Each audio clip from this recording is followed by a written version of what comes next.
Red really does suit the devil. It's Jack Brothers on Virtual Boy works.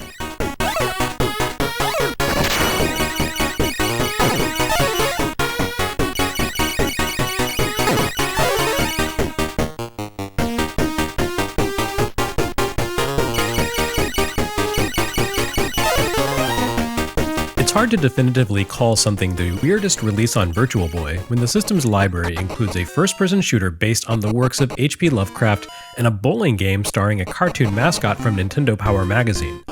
So maybe Jack Brothers isn't the weirdest game on the platform, but it's certainly up there. It's also another one of those games that make you shake your head at the conundrum that was Virtual Boy. A system simultaneously bogged down by a terrible fundamental premise, yet also in some ways far, far ahead of its time. Jack Brothers is a game that in 1995 could only have worked on Virtual Boy, but because it was on Virtual Boy, hardly anyone played it. It doesn't help to have that weirdness I mentioned hovering over the game.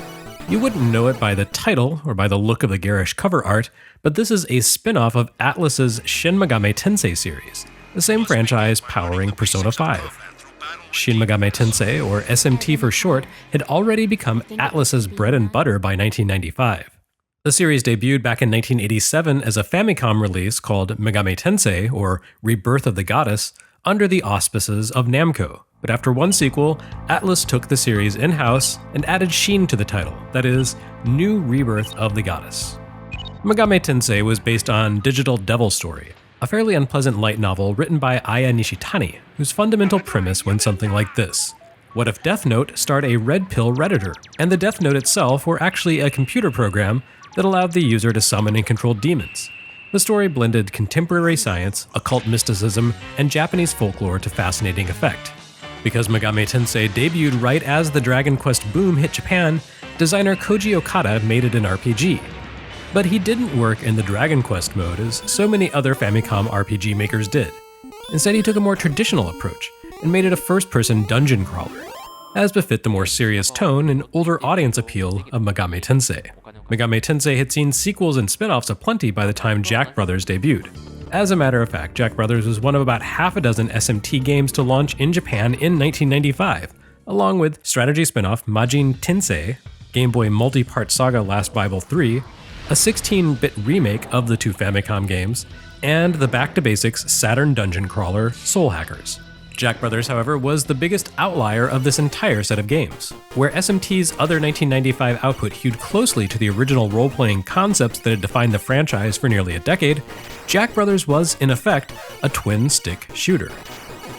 Technically, of course, it's not a twin-stick shooter since the Virtual Boy only had D-pads. So, a twin D-pad shooter.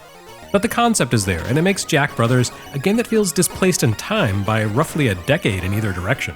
The twin-stick shooter concept, in which one stick controls the player's movements, while the other stick allows you to fire in any direction independent of your movement, can be traced back at least to Williams' arcade smash Robotron 2084, a game that begged for a satisfying home conversion for years. Aside from a few clever hacks like the way the Atari 7800 version allowed players to use two joysticks to mimic the arcade controls, it never quite worked. And just look at how IKARI Warriors turned out on NES. The arcade version closely embraced the spirit of the twin-stick shooter, but the NES controller's one D-pad and two face buttons made it impossible to properly simulate that setup, and that version was a wreck. The Virtual Boy's controller, as we've seen with Red Alarm, presaged a larger shift within the gaming industry toward dual control inputs to minimize the complexity of play within 3D spaces. Within a year of Virtual Boy's release, Sony would begin fumbling its way toward standardizing twin-stick design. First with 1996's impressive but impractical PlayStation analog joystick, then with 1997's dual analog controller, and finally with 1998's DualShock, which remains the baseline standard for console interfaces more than 2 decades later.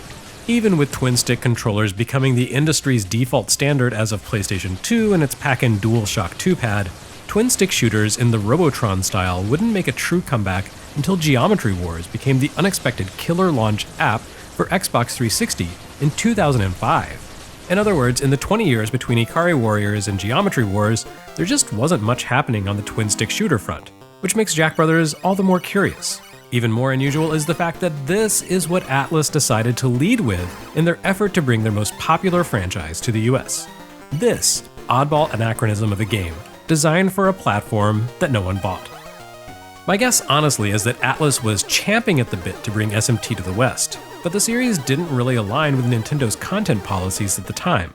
As we've seen in NES works, Nintendo was incredibly cautious about falling afoul of parent groups and political censorship in Reagan-era America, and the SMT series was not precisely shy about thumbing its nose at things like religion.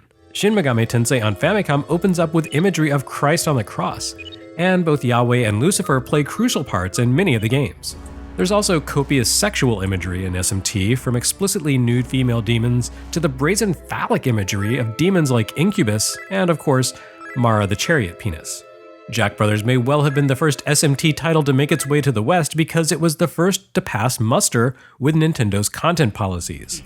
The series would begin to make proper inroads into the West the following year with Revelations Persona for PlayStation, a game that saw some content adjustments for US release but didn't tone down the demon summoning elements. It probably didn't hurt that by the mid-90s, all of the shrill moral panic about Dungeons & Dragons had calmed down.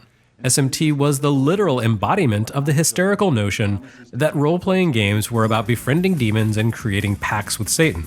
Somehow that all seemed so much more benign when one of the top-charting musical acts in the world was named after the nails that pinned Jesus to his crucifix, you know? Anyway, Jack Brothers isn't about befriending demons or summoning them, as in standard SMT titles. It's about playing as one of several adorable demons and blasting your way back into the netherworld.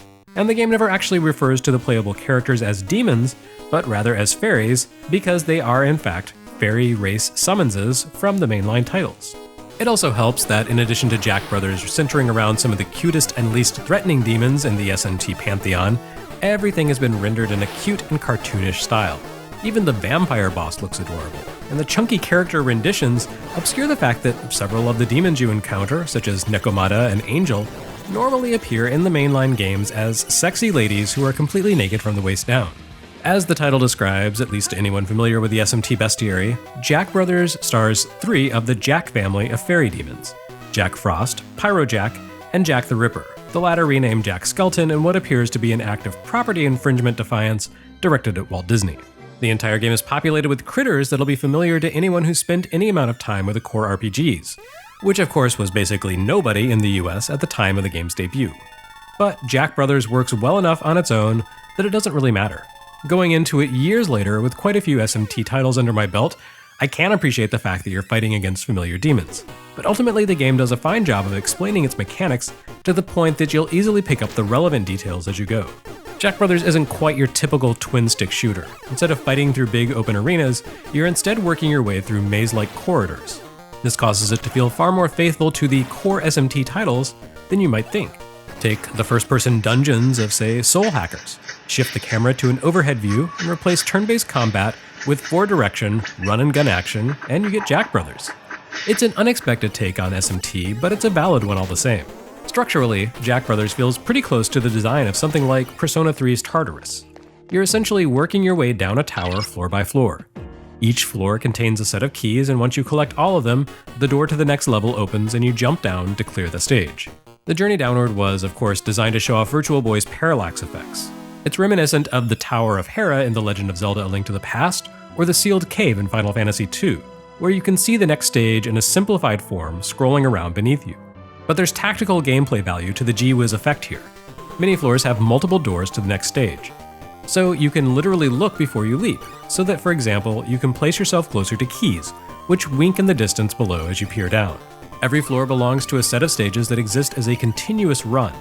Jack Brothers allows you to continue your adventure with simple 4-digit passwords, but these only record your current character and the stage set you've reached.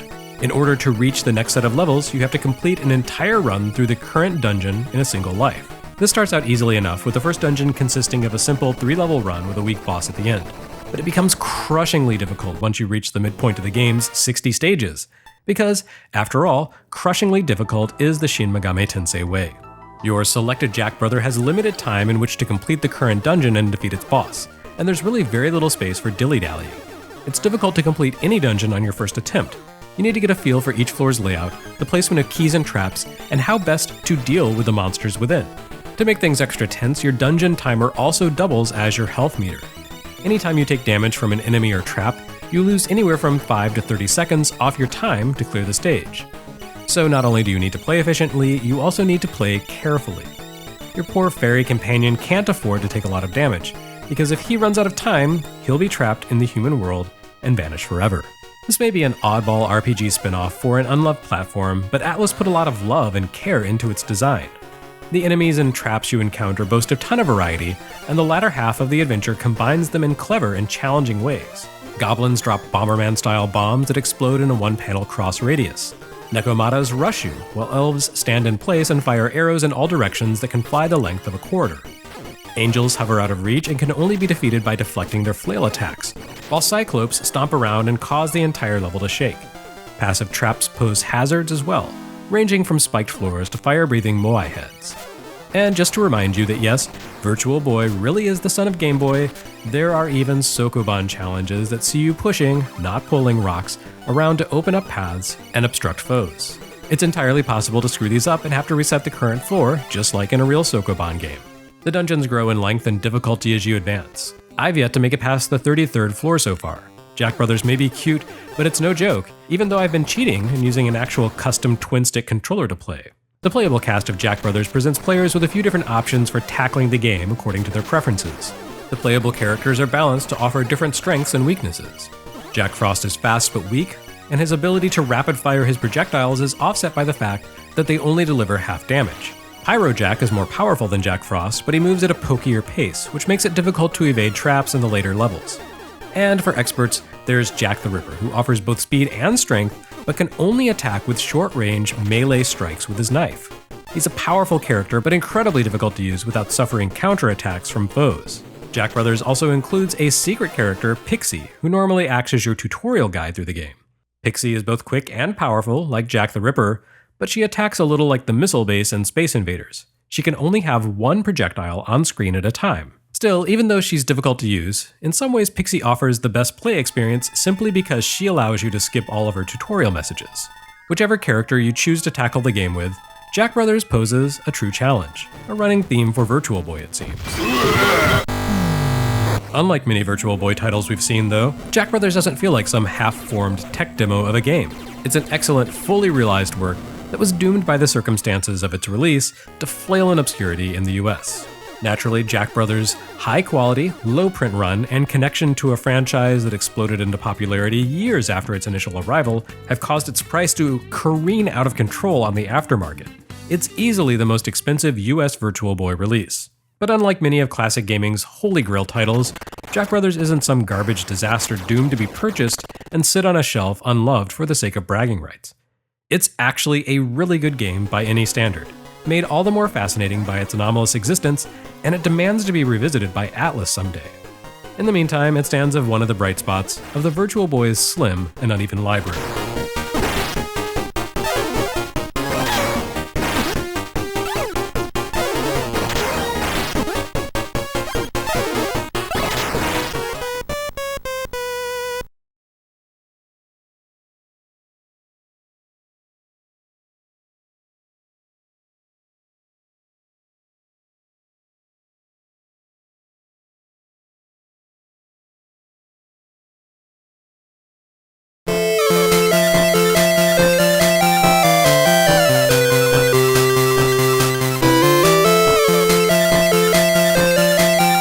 Next episode, another bright spot in the Virtual Boy's slim and uneven library.